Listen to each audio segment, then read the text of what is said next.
Welcome back to the Arise interview, where we speak to the newsmakers as well as ordinary people doing extraordinary things around the world and featuring the voices at the heart of the stories. I'm Charles Aniagolu.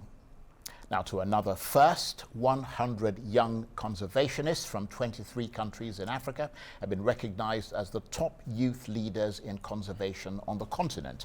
It's the first ever Top 100 Youth Conservation Leaders Awards, and it's conceived by the African Alliance of the YMCA, the World Scouts Movement, the African Wildlife Foundation, and the World Wildlife Fund, who have come together to make it possible. The goal is to equip the young leaders with systems thinking and practical skills that will enable them to move from intention to action and scale up their initiatives. They'll also be the beneficiaries of a bespoke one-year leadership development program that will mentor and train them to contribute to Africa's conservation agenda. 14 of the winners are from Nigeria, and one of them, Adenike Akinsemolu, has been recognized for the work of the Green Institute, an organization she founded which is committed to building the next generation of sustainability leaders through education, advocacy, and innovation. We'll talk to her in a moment, but first, here she is discussing a book she's written titled The Principles of Green and Sustainability Science. What does it mean to go green? I asked this question to my students in Nigeria. They looked at me as if I was speaking another language. That was the moment I knew that things had to change, and the day I started writing The Principles of Green and Sustainability Science. Now, as I finish my book and sit in isolation, I can't help but think of the connection between the COVID-19 pandemic and the growing threats of climate change. The worst shock from COVID-19 served as a reminder of how fast things can escalate and how much harm a lack of preparation can cause. The resulting loss of life and economic recession has been devastating, but it pales in comparison to the death tolls and cultural collapse that will occur if we do not go green. Going green means to adopt the skills, activities, and attributes necessary to use resources in a way that does not compromise the environment for future generations. We weren't prepared for coronavirus, and we've paid the price. But the price of environmental collapse will be too high, and we simply cannot afford to wait any longer. So, the purpose of this book is to demonstrate how the breakthrough in sustainability science can combat the problem afflicting the environment and present measures for improving economies, societies, and human behaviors by applying this knowledge through best practices. I applaud the efforts of previous work on sustainability. Truly, we stand on the shoulder of giants. But we must aim higher and wider if we are to continue to stand at all. Well, she wasn't exactly talking about her book, but what a fascinating young woman, and what, I mean, she's just done so much, and we're absolutely delighted to have her on the show. She's one of the winners of that first ever Top 100 Youth Conservation Leaders Award in Africa, Adenike Akinsemolu. I should say Dr. Adenike Akinsemolu, because she has a PhD, of course. She joins me now from Ondo State in southwest Nigeria. Absolutely delighted to have you on the program. Thank you very much indeed for joining us. Share with us your conservation success story that got you into the first ever Top 100 African Conservation Leaders list. Thank you very much for having me on the show. First, my journey with the conservation started when I finished interning with the Clinton Foundation in New York. And I returned to Nigeria and started working with a community college in Ondo town, where I'm from. And when I was teaching my students, I simply asked a very simple question: what does it mean to go green? And surprisingly, in a class of over 200 students, none of them could answer that questions. It was, they were filled with blank stares, and their eyes were filled with like a lot of inquiry. And that was the moment it dawned on me that things have to change, because for us to be able to preserve our environments for future generations, not just for now, we have to be able to educate the future leaders. So that was when the idea of the Green Institute came about. How do we educate young people? How do we raise the next generation of sustainability leaders through education, through advocacy, and through innovation?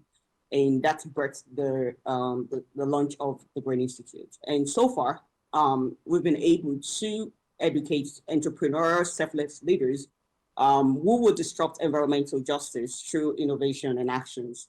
And we have different plethora of programs, such as the Green Case Club.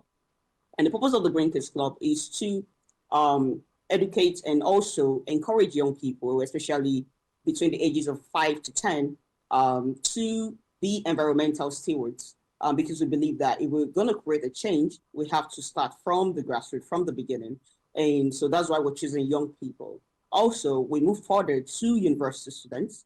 And so the Green Campus program focuses on university students, helping them to create different kind of green initiatives on their various campuses. So just some of the. Well, thank you very much indeed for setting that out for us. I mean, obviously you're doing quite a lot, and the most amazing thing is that you're barely 30 years old. I hope I haven't sort of let the cat out of the bag in terms of your age. But I mean, how much of a challenge is it, though, in a country like Nigeria, getting people on board the sort of work that you're doing?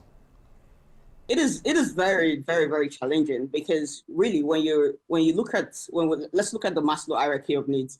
You're looking at the basic needs of every human to succeed or to reach their fullest potential. In rural communities, most people are at the basic, which is the bottom of the pyramid. They still want access to clean water, to food. So it's hard to tell them to go green, to adopt new practices when they still want the basics of life. So that is very challenging, because first people have to eat, people have to have access to the basics before they can do something like going green, which is something when you reach the top of the pyramid, which is self-actualization. However, what we do is we try to make people see the benefits of going green, to say, when you dispose your waste properly, for instance, here is the result. You might not really understand it, but the ripple effect is that, for instance, you can control flooding in your environment. When you choose greener transportations, like riding of bicycles, etc., you can reduce the amount of carbon emissions in the environment. And by doing that, you're keeping fit, you're saving costs. So what we're trying to do is, while we're telling people to go green, we're also showing them what they can gain or what kind of incentive is in for them. Maybe even trash. We have a program for trash for education. So the idea is for people to bring their trash to the Green Institute, and they get that in exchange for education. Or they can use the trash they can recycle the trash and get money from it, or make new products. So those are the things that we've been doing. Although it's not glamorous, it's something that it takes a lot of it's a group of driven, brilliant, and passionate people that are doing this work. And it's, like I said, it's not glamorous. Sometimes it requires you getting your hands dirty, cleaning, your environment, gathering like huge realms of data, and managing hundreds of staff out there. But the passion is there for Nigeria to move forward, and for Africa to join the conversation into moving into a sustainable developed society or sustainable society. We as young people have to participate. We have to be, because we can't all move out from Africa, right? We can't all say, okay, it's not working in Nigeria, we're all leaving the country. We have to be the change we want to see in our society. We have to do whatever we can in our own various sector, whether it's in agriculture, whether it's education, whether it's research. And I believe that if everybody's doing, even though it's not easy, because the infrastructure, the support might not be there, but whatever we do, no matter how little, no matter how minute, I feel that when we put everything together, it can create a ripple effect in the country and the continent at large. Well, gosh, I mean, I hope that there are many more like you out there, because then that certainly gives Nigeria lots of potential going forward. And of course, you are in Ondo State, which is in southwest Nigeria. That's where you live. And it is an oil-producing state. I mean, what's the record of environmental protection there? Not so great. Actually, I did my PhD research in the coastal region of Nigeria, which is the Elijah community in the Niger Delta area, where the place is characterized by heavy oil pollution, obliterating livelihoods and keeping people, especially the primary occupation in those regions is fishing. And when the discharge or the effluents from those oil companies is discharged into the water bodies, the fishes or the aquatic environment is affected. Thus, that would affect the economic activities of that region. So for my PhD research, what I did was trying to see what kind of organisms are living in that region. If they're able to survive, then maybe we can harness the power of those organisms to contribute to the bioremediation of that region, or at least suggest the data, to have the data to the public so that people can use it, companies can use it to find ways where they can remediate the environment. But most importantly, the community too, they need to be educated about the effects of oil activities, oil exploration on them, on their own health, right? Not just the environment, even their own health, because that water, that's where they drink from that water, right? They do a lot of activities from that water. And that's what, like from some of the research that we did over there, we noticed that the maternal health in that region is not quite good. There are a lot of reported cases of respiratory diseases, respiratory illnesses, cardiovascular diseases, and even stillbirths based on the kind of chemicals that are present in the water that they drink from. So we're not where we should be, and that is why we need to, I feel like education is just the basic. If we can't really do a lot, we just need to keep educating people on how this is affecting them and what they can do to mitigate the effects of oil pollution.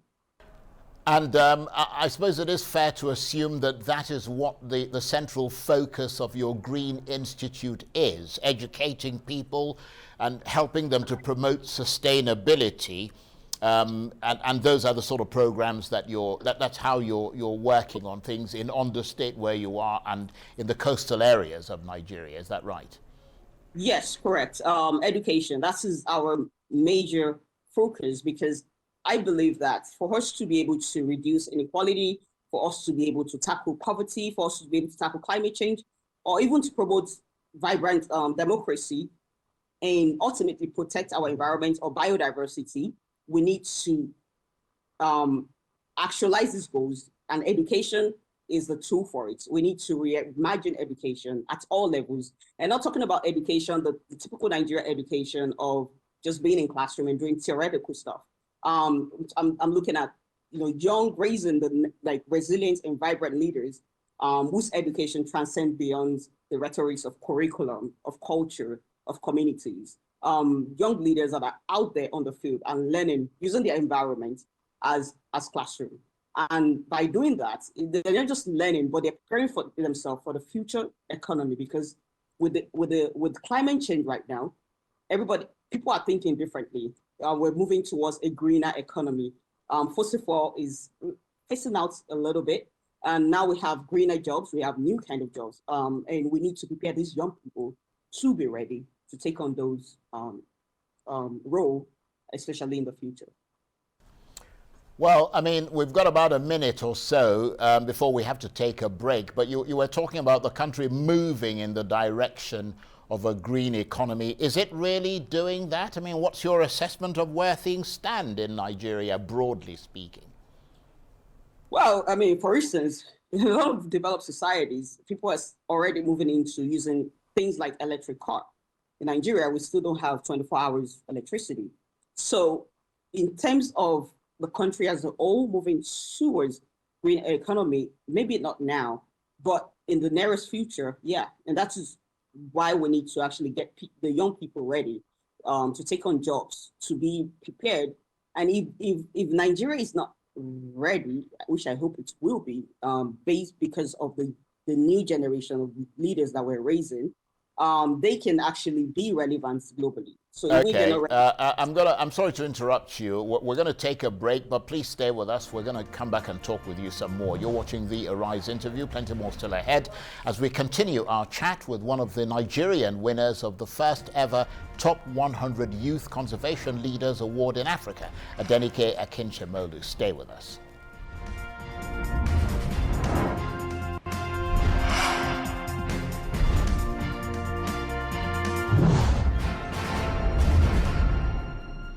Welcome back to the Arise interview. I'm Charles Goulden. Now, my guest, Adenike Akinsemolu, is a Nigerian environmental sustainability advocate, educator, author, and a social entrepreneur. She is one of the Nigerian winners of the first ever Top 100 Youth Conservation Leaders Awards in Africa. Adenike is also a lecturer at Obafemi Awolowo University and is recognized as one of Nigeria's leading experts on environmental sustainability. She is the founder of the Green Campus Initiative, the first campus-based environmental advocacy organization in Nigeria, and the Green Institute, which is a sustainability research and education institution. She holds master's and PhD degrees in environmental microbiology and a postgraduate diploma in education, and has worked with the Clinton Foundation in New York as well as the UN, among others. And the young conservationist, Dr. Adenike Akinsemolu, is still with me from Ondo State in southwest Nigeria. Thank you very much indeed for staying with us. And I noticed, looking at your profile, that you've also written a book about the principles of green and sustainability science. I mean, that sounds pretty profound. Tell us more.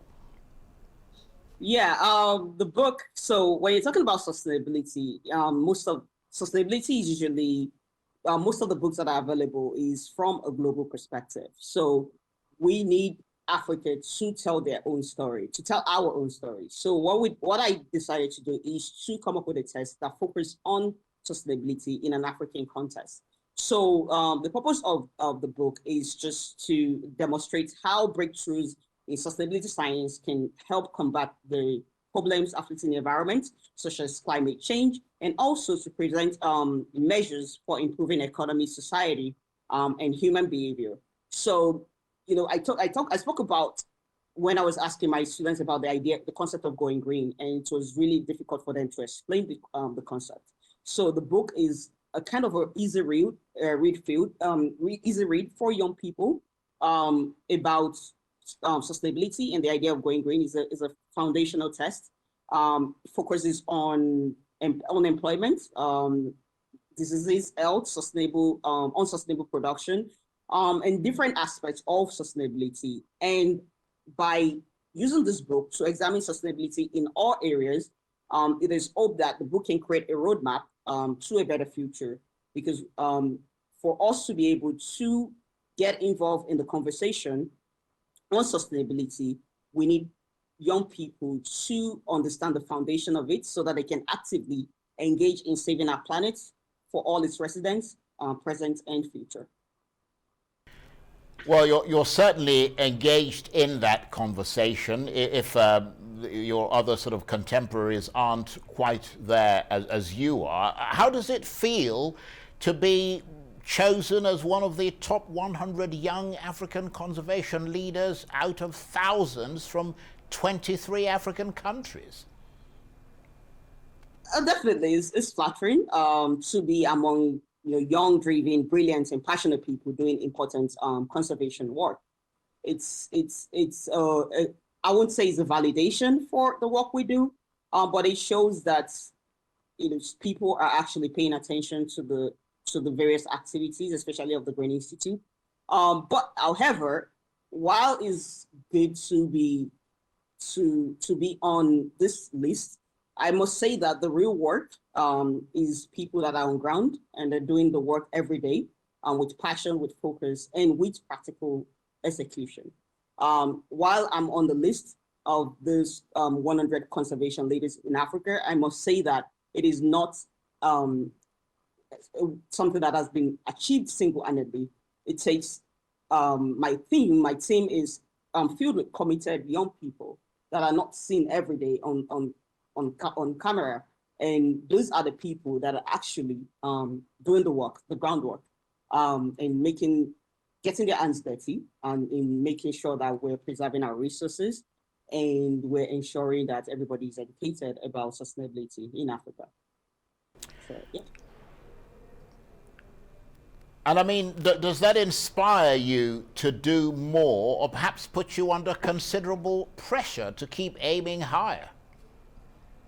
Yeah, I've always aimed higher. But I think it's very inspiring to do more, especially like you said, in a country like Nigeria, where organizations, especially new organizations, are not given the support that they need.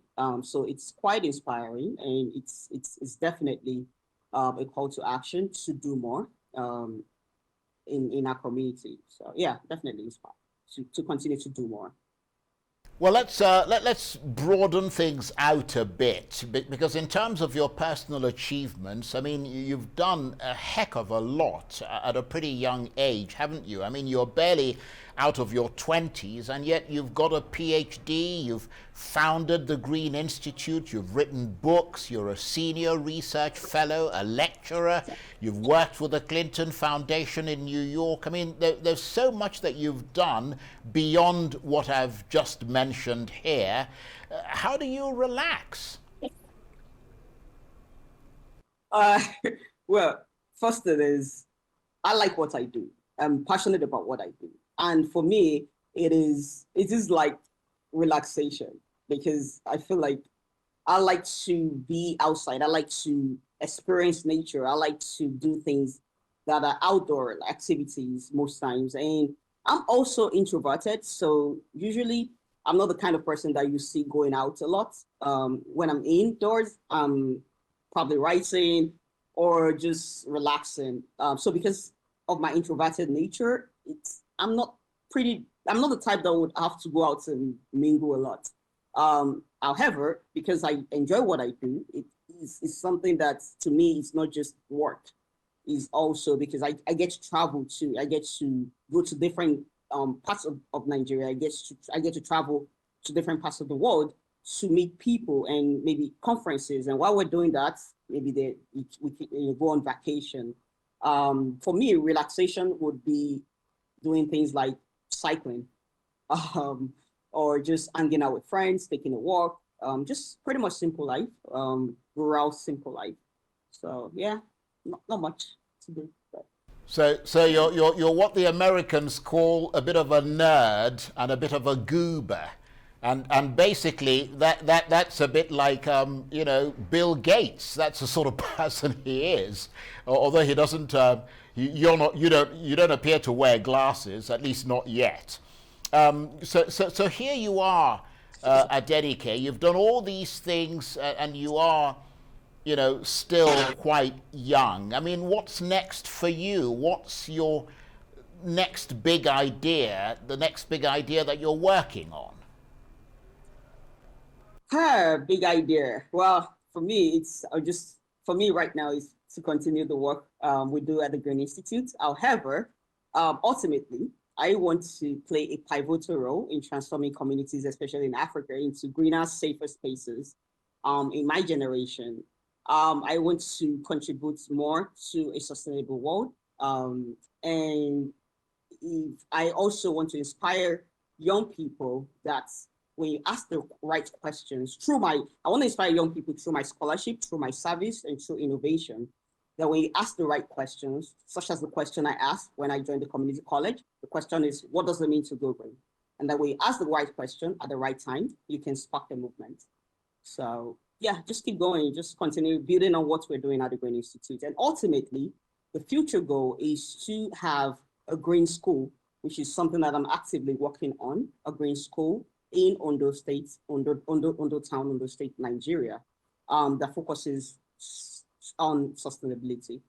So, yeah. Okay, well, I want to commend you very much indeed. I think you've done a great job, and I also think that in terms of your personality and the way you come across, you seem to be quite a terrific young lady, so we encourage you to keep doing what you're doing, and we also want to thank you very much indeed for being part of the program today. And that is the young conservationist who is one of the top 100 conservation leaders in Africa. She's just got the award, Dr. Adenike Akinsemolu. That's it for this edition of the Arise interview. Join us again tomorrow. From me and the entire team here in Abuja, Ondo State and Canada, bye-bye, and thank you for watching.